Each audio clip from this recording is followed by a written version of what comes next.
el príncipe de los predicadores, Charles Spurgeon. Narrado por Samuel Andrés Chaparro Sandoval.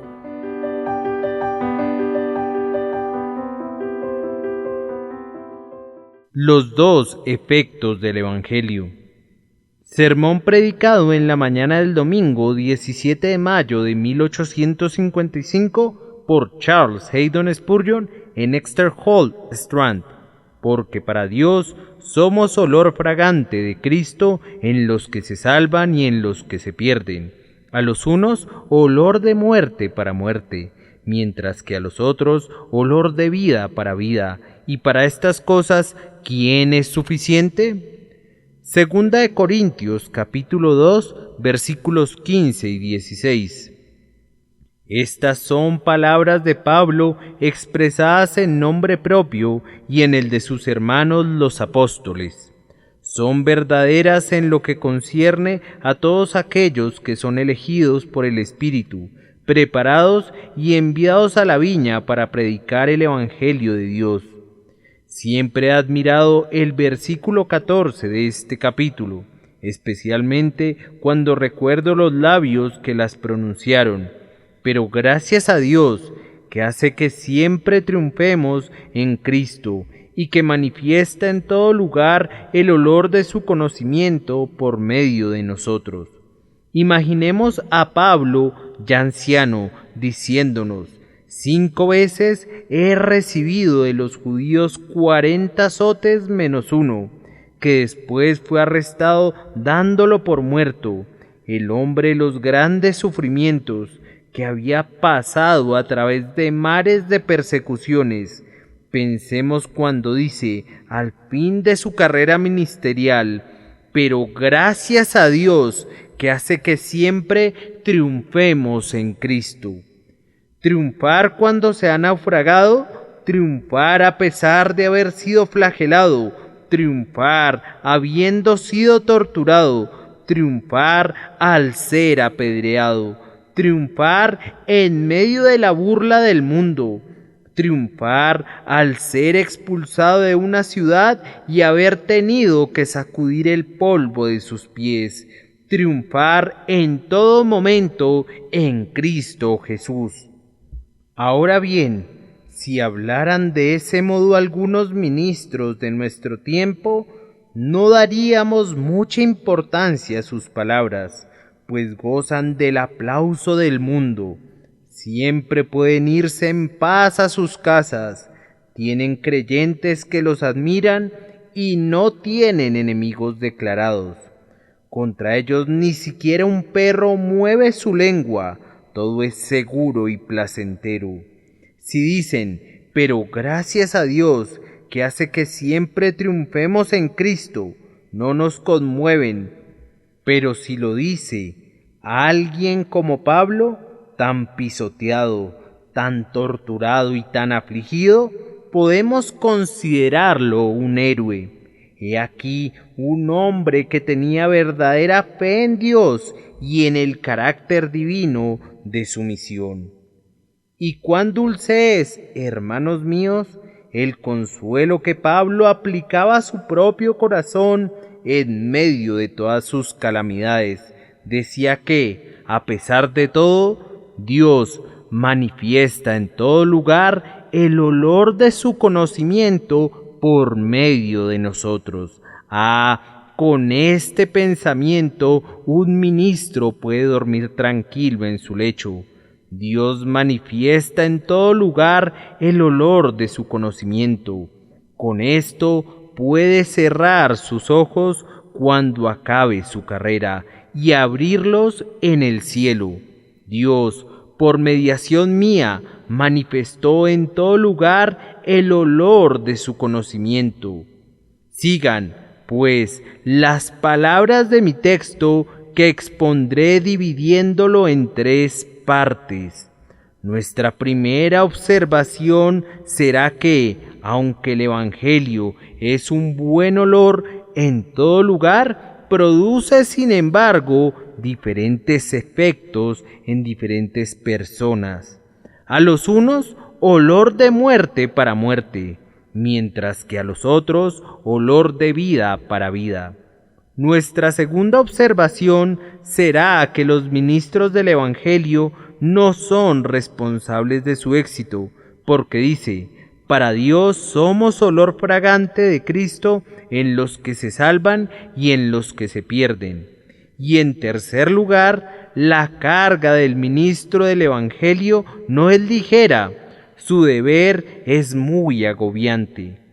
El apóstol mismo dijo: ¿y para estas cosas quién es suficiente? Nuestra primera observación es que el Evangelio produce diferentes efectos. Puede parecer increíble, pero es extrañamente cierto que hay pocas cosas buenas en el mundo de las que no se desprenda algún mal. Observemos cómo brilla el sol. Sus rayos ablandan la cera y endurecen la arcilla. En el trópico hacen que la vegetación sea extremadamente exuberante y que maduren los más ricos y escogidos frutos y se den las flores más hermosas. Pero, ¿quién no sabe que en aquellos lugares prosperan los peores reptiles y las más venenosas serpientes de la tierra? Así ocurre con el Evangelio. Aunque es el sol de justicia para el mundo, aunque es el mejor regalo de Dios y nada puede ser comparado a la inmensidad de beneficios que concede a la raza humana, a pesar de todo, debemos confesar que, a veces, es olor de muerte para muerte, pero no debemos culpar de ello al Evangelio. La culpa no es de la verdad de Dios, sino de aquellos que no aceptan recibirla. Es olor de vida para todo aquel que la oye con un corazón abierto para recibirla, y es solo muerte para el hombre que odia la verdad, que la menosprecia, se burla de ella e intenta oponerse a su avance. En primer lugar, pues, vamos a hablar de ese carácter. El Evangelio es para algunos hombres olor de muerte para muerte. Ahora bien, esto depende en gran parte de qué es el Evangelio, porque hay algunas cosas llamadas Evangelio que son olor de muerte para todos aquellos que las oyen. El predicador John Berridge decía que predicó la moralidad hasta que no quedó en el pueblo un solo hombre moral, porque el modo más seguro de dañar a la moralidad es la predicación legalista. La predicación de las buenas obras y la exhortación a los hombres a la santidad como medio de salvación son muy admiradas en teoría, pero en la práctica se demuestra no solamente que no son eficaces, sino, y esto es lo peor, que a veces se convierten en olor de muerte para muerte.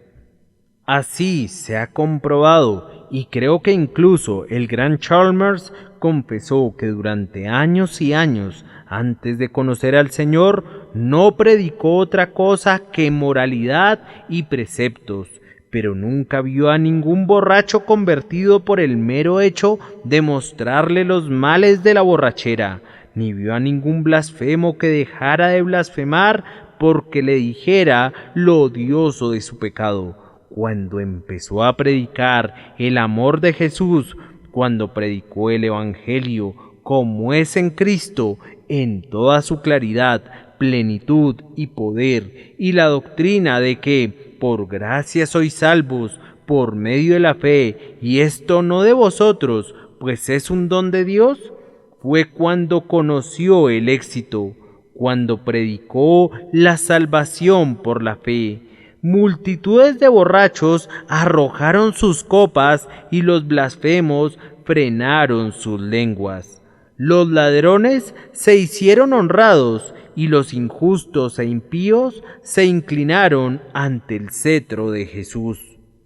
Pero deben reconocer, como les dije antes, que aunque el Evangelio produce generalmente el mejor de los efectos en casi todos aquellos que lo oyen, ya sea apartándolos del pecado, ya sea haciéndolos abrazarse a Cristo, es sin embargo un hecho grande y solemne, y sobre el cual difícilmente sé cómo hablar esta mañana que, para muchos hombres, la predicación del Evangelio de Cristo es muerte para muerte, y produce mal en vez de bien. Y el primer sentido es el siguiente: muchos hombres se endurecen en sus pecados al oír el Evangelio. ¡Oh, qué verdad más terrible y solemne es que, de todos los pecadores, algunos pecadores del santuario son los peores! Aquellos que pueden sumergirse más en el pecado y tienen la conciencia más tranquila y el corazón más duro, se encuentran en la propia casa de Dios. Yo sé bien que un ministro fiel servirá de estímulo a los hombres, y las severas amonestaciones de un Boanerges a menudo les hará estremecerse.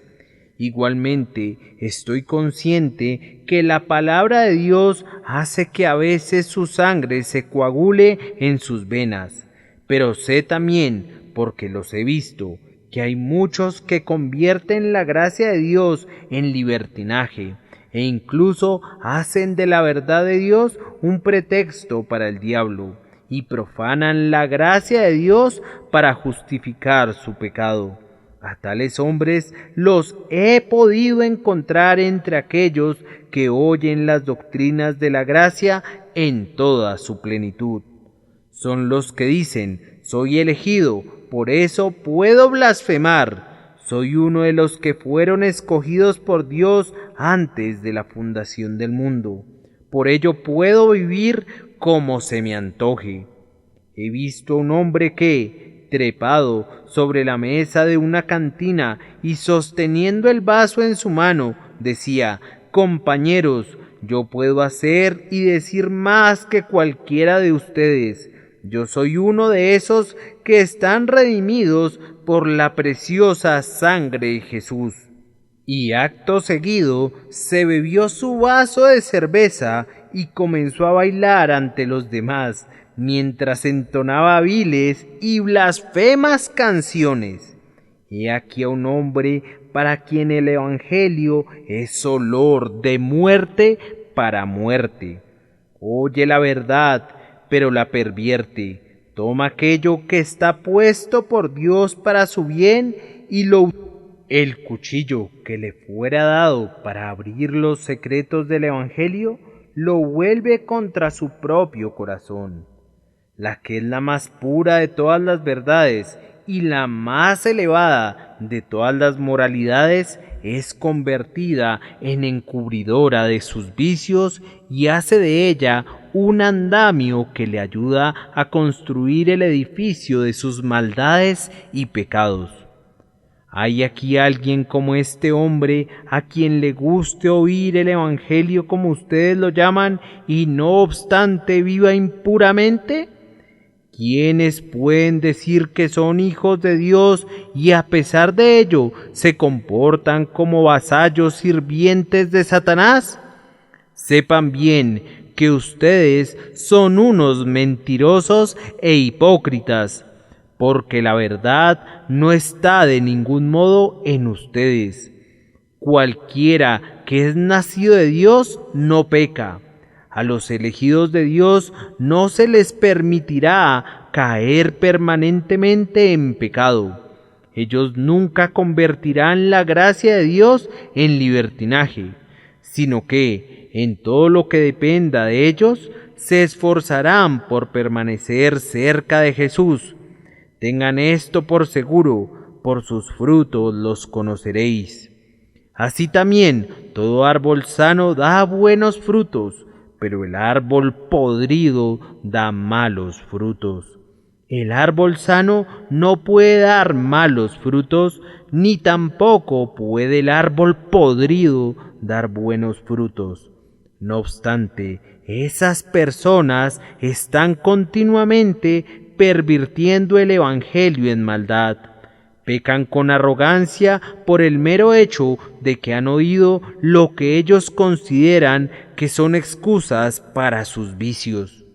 No encuentro otra cosa bajo el cielo que pueda extraviar tanto a los hombres como un evangelio pervertido.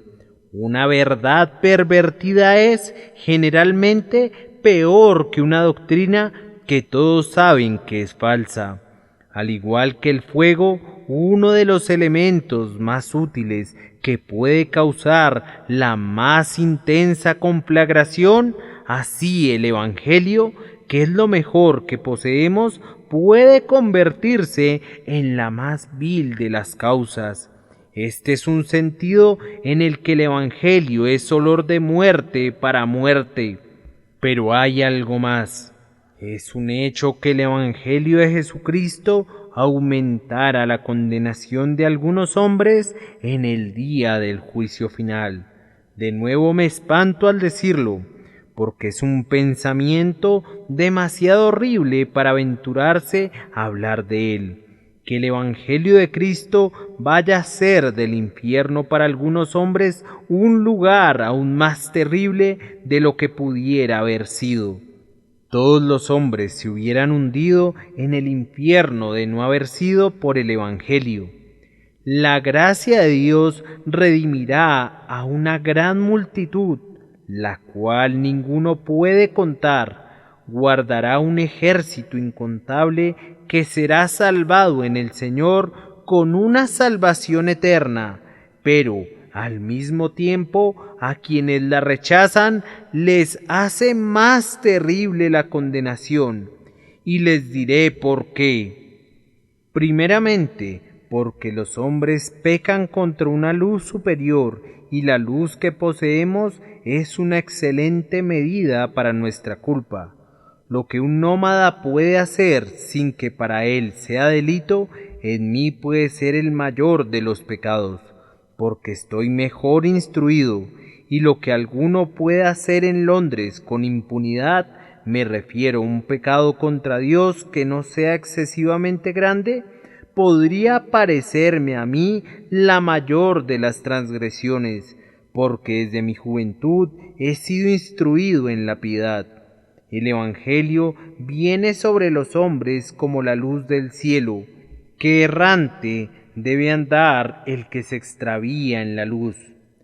Si el que es ciego cae en la zanja, podemos compadecerle, pero si un hombre con la luz en sus ojos se arroja al precipicio y pierde su alma, ¿verdad que es imposible la compasión? ¿Cómo merecen el infierno más profundo quienes menosprecian los gozos del cielo? ¿Qué cadenas de venganza deberán sentir los que se burlan del amor soberano? Le repito que la condenación de todos ustedes aumentará a menos que encuentren en Jesucristo al Salvador, porque haber tenido la luz y no haber andado por medio de ella será la misma esencia de la condenación. Este será el virus de la culpa, que la luz ha venido al mundo y los hombres amaron más las tinieblas que la luz, porque sus obras eran malas. La condenación de ustedes será también mayor si se oponen al Evangelio. Si Dios tiene un plan de misericordia y el hombre se levanta contra él, ¿no será grande su pecado? ¿No fue inmensa la culpa en que incurrieron los hombres tales como Pilato, Herodes y los judíos? Oh, ¿quién puede imaginar la condena de aquellos que gritaron: «¡Crucifícale, crucifícale!» ¿Y qué lugar del fuego del infierno arderá con fuerza suficiente para el hombre que calumnia al ministro de Dios, para el que habla mal de su pueblo, para el que odia su verdad y que, si pudiera, borraría de la tierra todo rastro de piedad? Quiera Dios ayudar al infiel y al blasfemo. Dios salve sus almas. Si me dieran a escoger de entre todos los hombres, no elegiría jamás ser como uno de ellos. ¿Piensan ustedes, señores, que Dios no tendrá en cuenta lo que los hombres dicen?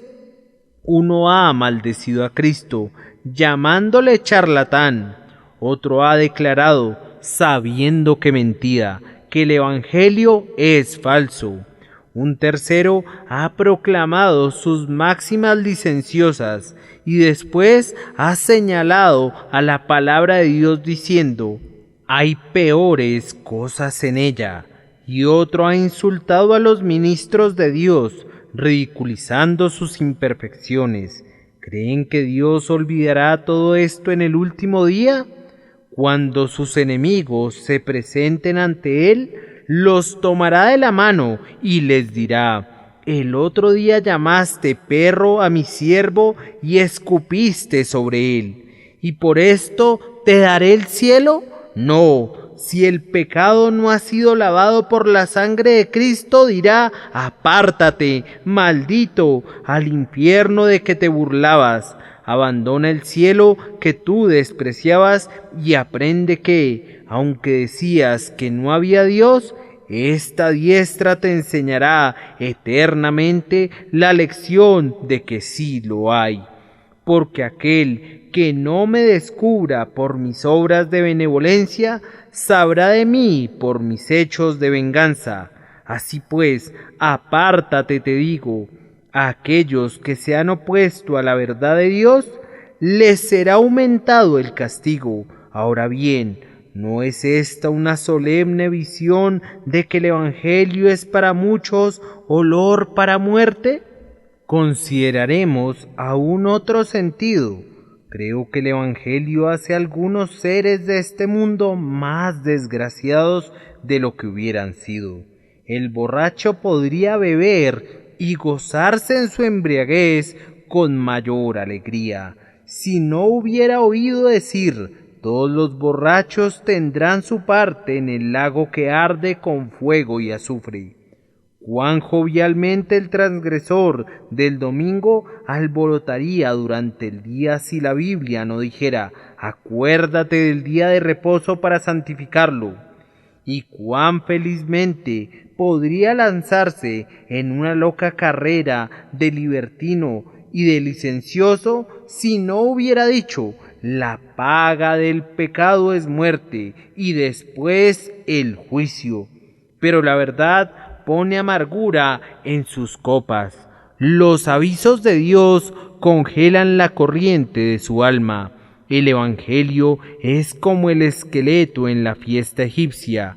Aunque durante el día se ríen de él, por la noche tiemblan como hojas de álamo blanco, y cuando las sombras del atardecer caen sobre ellos, se estremecen al menor susurro. Ante el pensamiento de su condición futura, su gozo se entristece, y la inmortalidad, en vez de ser un regalo para él, es, solo al pensar en ella, el tormento de su existencia. Las dulces palabras de amor de la misericordia no son para ellos más armoniosas que el estruendo del trueno, porque saben que las menosprecian. Sí, he conocido algunos que han sido tan desgraciados a causa del Evangelio, al no querer abandonar sus pecados, que han estado a punto de suicidarse. ¡Oh, qué terrible pensamiento! El Evangelio es olor de muerte para muerte. ¿Para cuántos de los que están aquí es así? ¿Quién está ahora oyendo la palabra de Dios para ser condenado por ella? ¿Quién saldrá de aquí para ser endurecido por la voz de la verdad? Así será para todo hombre que no crea en ella, porque para aquellos que la reciben es olor de vida para vida, pero para los incrédulos es una maldición y olor de muerte para muerte. Pero bendito sea Dios, El Evangelio tiene un segundo poder. Además de ser muerte para muerte, es olor de vida para vida. Ah, hermanos míos, algunos de nosotros podríamos hablar, si ello nos fuera dado esta mañana, del Evangelio como olor de vida para nosotros. Volvamos la vista atrás a la hora en que estábamos muertos en delitos y pecados. En vano todos los truenos del Sinaí, en vano los avisos de los atalayas. Dormíamos en el sueño moral de nuestras culpas y ni un ángel podría habernos despertado. Y contemplemos también con alegría aquella hora en que entramos por primera vez dentro de los muros de un santuario y, para nuestra salvación, oímos la voz de la misericordia. A algunos de ustedes les ocurrió hace unas semanas. Yo sé dónde están y quiénes son. Hace solo unas semanas o unos meses, también ustedes estaban lejos de Dios, pero han sido llevados a amarle. Recuerda, cristiano hermano mío, aquel momento en que el Evangelio fue para ti olor de vida, cuando te separaste de tus pecados, renunciaste a tus concupiscencias y volviéndote a la palabra de Dios, la recibiste con todo tu corazón. Ah, aquella hora, la más dulce de todas, nada puede compararse a ella. Conocí a una persona que durante 40 o 50 años había permanecido completamente sorda. Una mañana, sentada a la puerta de su casa, mientras pasaban algunos vehículos por delante de ella, creyó oír una música melodiosa. No era música, era solamente el ruido de los carruajes. Su oído se había abierto repentinamente y aquel sonido ordinario le pareció como música celestial, porque era la primera vez que oía en tantos años. De forma parecida, la primera vez que nuestros oídos se abrieron para oír las palabras del amor, la seguridad de nuestro perdón, oímos la palabra como nunca la habíamos oído hasta entonces. Nunca nos pareció tan dulce y quizás aún en estos momentos miramos atrás y decimos: ¡qué horas de paz gocé entonces! ¡Cuán dulce es su recuerdo todavía! Cuando por primera vez fue olor de vida para nuestras almas. Así pues, amados míos, si alguna vez has sido olor de vida, siempre lo serás. Porque no dice que sea olor de vida para muerte, sino olor de vida para vida. Al llegar a este punto, debo dirigir otro golpe a mis antagonistas, los arminianos. No puedo remediarlo. Ellos sostienen que a veces el Evangelio es olor de vida para muerte. Nos dicen que un hombre puede recibir vida espiritual y no obstante morir eternamente, es decir, puede ser perdonado y después castigado, puede ser justificado de todo pecado y sin embargo sus transgresiones pueden ser cargadas de nuevo sobre sus espaldas. Dicen que un hombre puede haber nacido de Dios y no obstante morir. Puede ser amado por Dios y a pesar de ello, Dios puede odiarle mañana. Oh, no puedo soportar el hablar de tales doctrinas llenas de mentiras. Que crean en ellas los que quieran.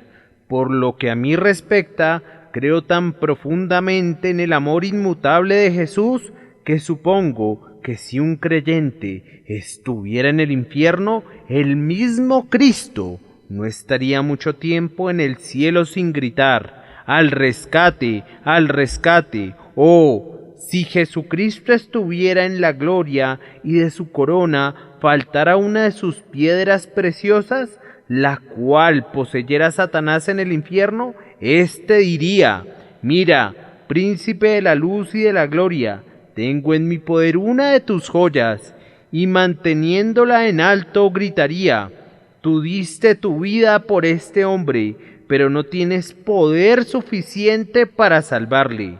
Tú lo amaste una vez. ¿Dónde está tu amor? De nada le sirve porque más tarde lo odiaste. ¿Y cómo se reiría burlonamente de aquel heredero del cielo diciendo: este hombre fue redimido, Jesucristo lo compró con su sangre, y arrojándolo a las olas del infierno con grandes carcajadas diría: toma, redimido, mira cómo puedo robar al Hijo de Dios? Y con gozo maligno continuaría repitiendo: este hombre fue perdonado, contemplen la justicia de Dios, es castigado después de haber recibido el perdón. Cristo sufrió por sus pecados, y no obstante yo lo poseo, porque Dios lo ha castigado 2 veces. ¿Creen ustedes que podrá decirse eso alguna vez? ¡Ah, no! Es olor de vida para vida, y no de vida para muerte. Sigan con su evangelio envilecido, predíquenlo donde quieran, pero mi Señor dijo: yo doy a mis ovejas vida eterna. Ustedes dan a sus ovejas vida temporal, y ellas la pierden, pero Jesús dice: yo les doy vida eterna, y no perecerán para siempre, ni nadie las arrebatará de mi mano. Cuando hablo de este tema, generalmente me enciendo, porque creo que hay muy pocas doctrinas tan importantes como la perseverancia de los santos, porque si uno de los hijos de Dios llegara a perecer, o si yo supiese que esto pudiera suceder, sacaría la conclusión inmediata de que yo podría ser uno de ellos, y supongo que a cada uno de ustedes les pasaría lo mismo, y en este caso, ¿dónde está el gozo y la felicidad del Evangelio? De nuevo repito que el Evangelio arminiano es una cáscara sin contenido, una cáscara sin el fruto, que se lo queden aquellos a quienes agrada. No discutiremos con ellos, dejen que continúen predicándolo, dejen que sigan diciendo a los pobres pecadores que, si creen en Jesús, serán condenados después de todo, que Jesucristo les perdonará y que, a pesar de ello, el Padre los enviará al infierno. Sigan predicando el Evangelio de ustedes, porque ¿quién lo escuchará? Y si alguno lo escucha, ¿les sirve de algo oírlo? Les digo que no, porque si después de convertirme estoy en el mismo lugar en que me encontraba antes de convertirme, de nada me sirve el haber sido convertido, mas aquellos a quienes Él ama, los ama hasta el fin. Una vez en Cristo, en Él para siempre, nada puede separarme de su amor. Es olor de vida para vida, no solamente vida para vida en este mundo, sino vida para vida eternamente. Todo el que posea esta vida recibirá la venidera. Gracia y gloria dará Jehová, no quitará el bien a los que en integridad andan. Me veo obligado a dejar este punto, pero si mi Señor lo toma en sus manos y hace estas palabras olor de vida para vida, en esta mañana me gozaré en haberlas pronunciado. Nuestra segunda afirmación es que el ministro no es responsable de sus éxitos, es responsable de lo que predica y de su vida y acciones, pero no es responsable de los demás. Si yo predico la palabra de Dios, pero no hay ningún alma que se salve, el Rey me dirá, a pesar de todo: bien hecho, siervo bueno y fiel. Si no dejo de dar mi mensaje y ninguno lo quiere escuchar, Él dirá: has peleado la buena batalla, recibiste tu corona. Oigan las palabras del texto, porque para Dios somos buen olor de Cristo en los que se salvan y en los que se pierden. Esto se verá claro si les digo cómo se le llama al ministro del Evangelio en la Biblia. A veces es llamado embajador. Ahora bien, ¿de qué es responsable un embajador? Es enviado a un país como un agente diplomático. Lleva a la conferencia condiciones de paz. Hace uso de todo su talento para servir a su Señor. Intenta demostrar que la guerra va en contra de los intereses de diferentes países. Se esfuerza por traer la paz, pero los otros reyes la rechazan con arrogancia. Cuando vuelve a su país, su señor le pregunta: ¿por qué no hiciste la paz? ¿Por qué? Contesta el embajador: les expuse las condiciones y no quisieron oírlas. Bien, dirá aquel, has cumplido con tu deber, no voy a culparte si continúa la guerra. En otras partes, el ministro del Evangelio es un pescador. Como es natural, un pescador no es responsable de la cantidad de peces que pesca, sino de la forma en que pesca. Esto es una bendición para algunos ministros, porque no han pescado nunca nada, y ni siquiera han traído ningún pez acerca de sus redes. Han pasado toda su vida pescando con elegantes hilos y anzuelos de plata y oro. Siempre utilizaron hermosas y pulidas frases, pero a pesar de todo, el pez no picó. Mientras que nosotros, que somos de una clase más ruda, hemos puesto el anzuelo en la boca de muchos centenares.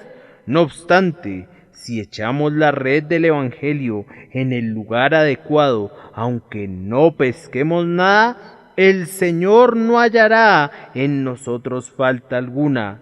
Nos preguntará: pescador, ¿hiciste tu labor? ¿Arrojaste las redes al mar en tiempo de tormentas? Sí, mi Señor, así lo hice. ¿Y qué has pescado? 1 o 2 solamente. Bien podría haberte mandado múltiples si así me hubiese agradado. No es tuya la culpa. En mi soberanía doy donde me agrada o niego cuando así lo prefiero. Pero en lo que a ti respecta, has hecho bien tu labor. Por ello, he aquí tu recompensa. Algunas veces el ministro es llamado un sembrador, y ningún agricultor hace responsable de la cosecha al sembrador. Toda su responsabilidad consiste en sembrar y en sembrar la semilla adecuada. Si la echa en buena tierra, entonces es feliz. Pero si cae al borde del camino y las aves del cielo se la comen, ¿quién culpará al sembrador? ¿Podía haberlo remediado? No, él cumplió con su deber, esparció las semillas ampliamente y allí las dejó. ¿A quién ha de culparse? Al sembrador no, desde luego. De esta forma, amados míos, si un ministro va al cielo con una sola gavilla en sus espaldas, su Señor le dirá: segador, una vez fuiste sembrador, ¿dónde recolectaste tu gavilla? Señor, sembré sobre la roca y no creció. Solamente un grano en la mañana de un domingo fue llevada por el viento hacia un lado y cayó en un corazón preparado. Y esta es mi única gavilla. ¡Aleluya! Resonarán los coros angelicales. Una gavilla de entre las rocas es para Dios más honor que miles de ellas de una buena tierra. Por ello debe sentarse tan cerca del trono como aquel que viene inclinado bajo el peso de sus muchas gavillas procedentes de alguna tierra fértil. Creo que, si hay grados en la gloria, no estarán en proporción al éxito, sino a la calidad de nuestros esfuerzos. Si procedemos correctamente y si con todo nuestro corazón nos esforzamos para cumplir con nuestros deberes de ministros, aunque no veamos nunca ningún resultado, recibiremos la corona.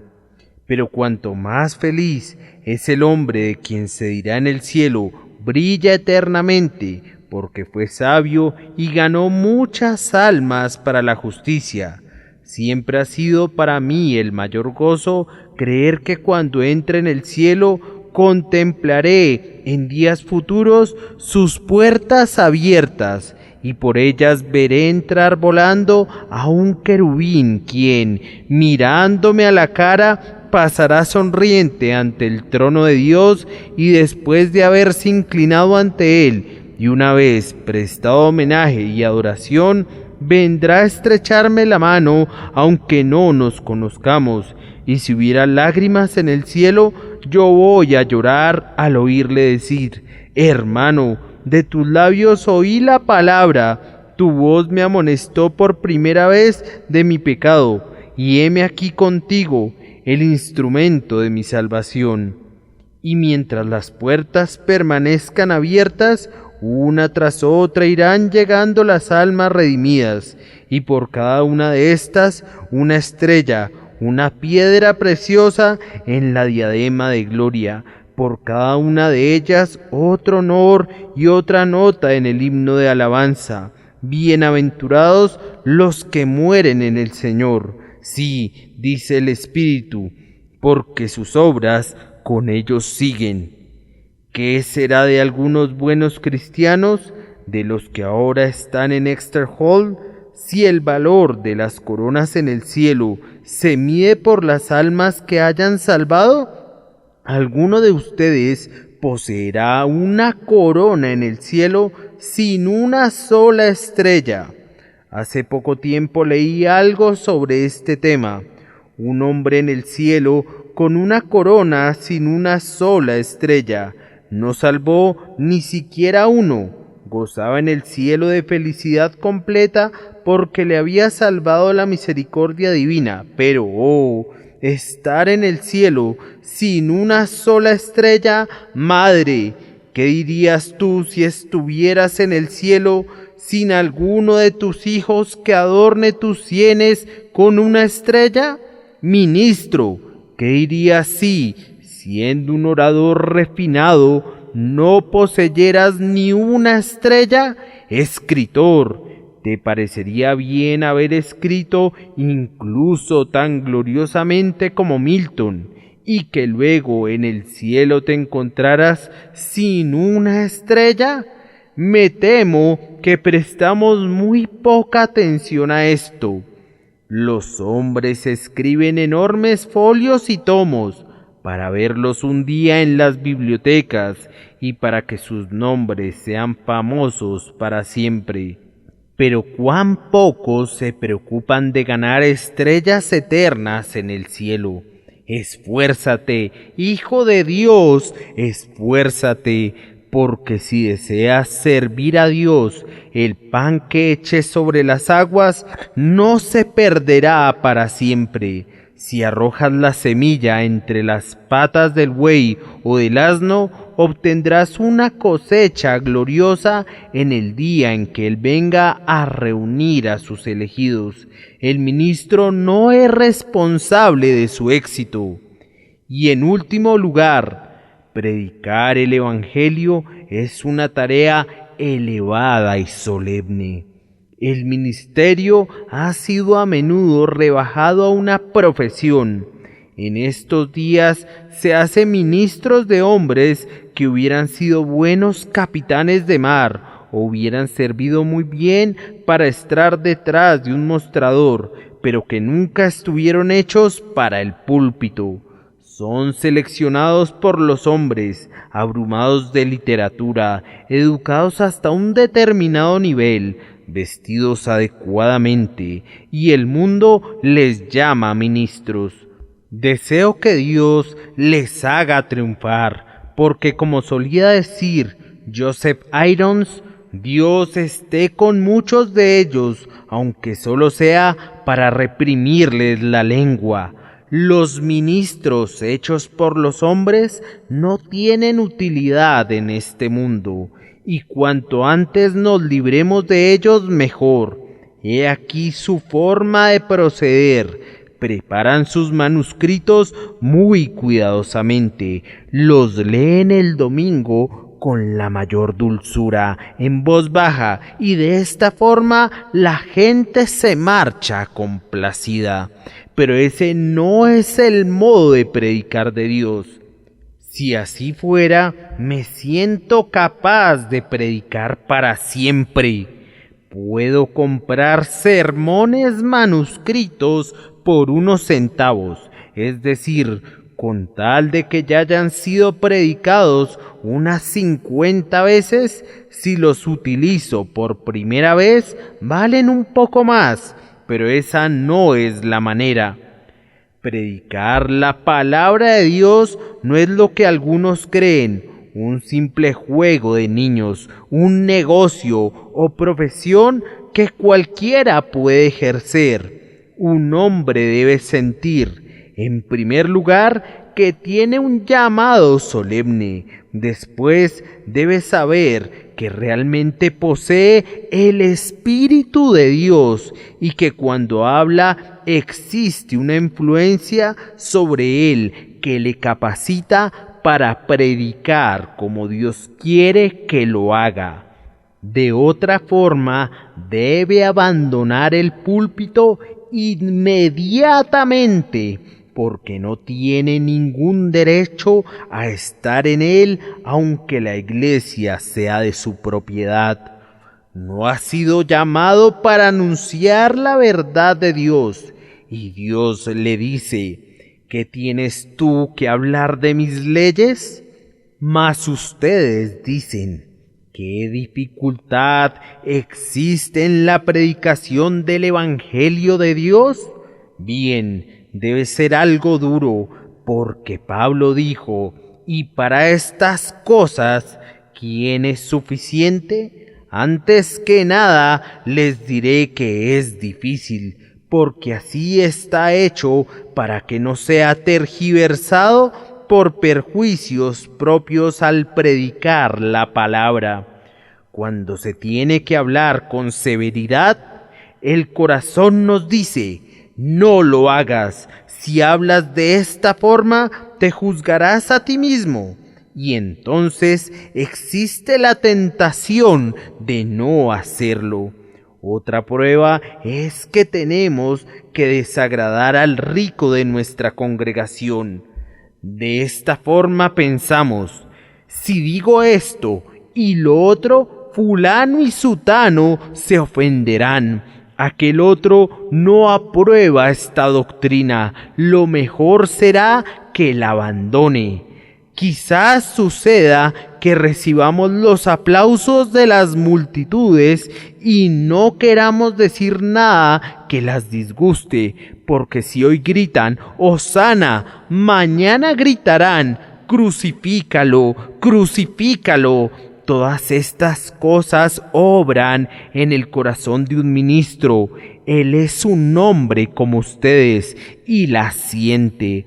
Además, está el agudo cuchillo de la crítica y las flechas de aquellos que le odian a él y a su Señor. Y a veces no puede evitar el sentirse herido.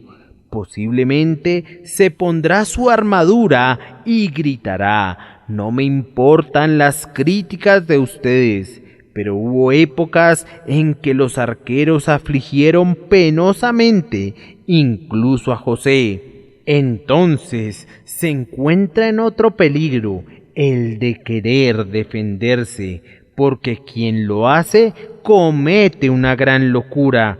El que deja a sus detractores solo y, al igual que el águila, no hace caso de la charla del gorrión, o como el león no se molesta en ahogar el gruñido del chacal, es un hombre y será honrado. Pero el peligro está en que queramos dejar establecida nuestra reputación de justos. Y, ¿quién es suficiente para dirigir la nave liberándola de estas peligrosas rocas? Para estas cosas, hermanos míos, ¿quién es suficiente para levantarse y anunciar domingo tras domingo y día tras día las inescrutables riquezas de Cristo? Al llegar a este punto y para terminar, sacaré la siguiente conclusión: si el Evangelio es olor de vida para vida y el trabajo del ministro es una labor solemne, cuánto bien hará a todos los amantes de la verdad el orar por todos aquellos que la predican, para que sean suficientes para estas cosas. Perder mi devocionario, como les he dicho muchas veces, es lo peor que puede ocurrirme. No tener a nadie que ore por mí me colocaría en una situación terrible. Quizá, dice un buen poeta, el día en que el mundo perezca será aquel que no esté embellecido con una oración, y tal vez el día en que un ministro se apartó de la verdad fue aquel en que su congregación dejó de orar por él, y cuando no se elevó una sola voz suplicando gracia en su favor. Estoy seguro de que así ha de ocurrir conmigo. Denme el numeroso ejército de hombres que tuve el orgullo y la gloria de ver en mi casa antes de venir a este local. Denme aquellas gentes dedicadas a la oración que en las tardes del lunes se reúnen en gran multitud para pedir a Dios que derrame su bendición sobre ellos, y venceremos al mismo infierno a pesar de toda la oposición. No son nada nuestros peligros si tenemos oraciones, porque aunque aumente mi congregación, aunque la formen gentes nobles y educadas, y aunque yo posea influencia y entendimiento, si no tengo una iglesia que ore, todo me saldrá mal. Hermanos míos, ¿perderé alguna vez sus oraciones? ¿Cesarán alguna vez en sus súplicas? Nuestra labor en este gran lugar está casi terminada y felizmente volveremos a nuestro muy amado santuario. ¿Cesarán entonces acaso en sus oraciones? Me temo que esta mañana no hayan pronunciado tantas plegarias como deberían. Me temo que no ha habido una devoción tan ardiente como hubiera sido necesaria. Yo no he sentido el maravilloso poder que experimento algunas veces. No los culpo por ello, pero no quiero que nunca se diga: aquel pueblo que fuera tan ferviente se ha tornado frío. No dejen que la tibieza penetre en Southwark. Si ha de estar en alguna parte, que se quede aquí en el West End. No lo llevemos con nosotros. Contendamos eficazmente por la fe que ha sido una vez dada a los santos, y sabiendo en los peligros que se encuentra el portador del estandarte, suplico que se reúnan ustedes a su alrededor, porque habrá males en el ejército. Si el portaestandarte cae, como bien puede caer, porque todo es de esperar en esta mortal lucha. Levántense, amigos, empuñen el estandarte.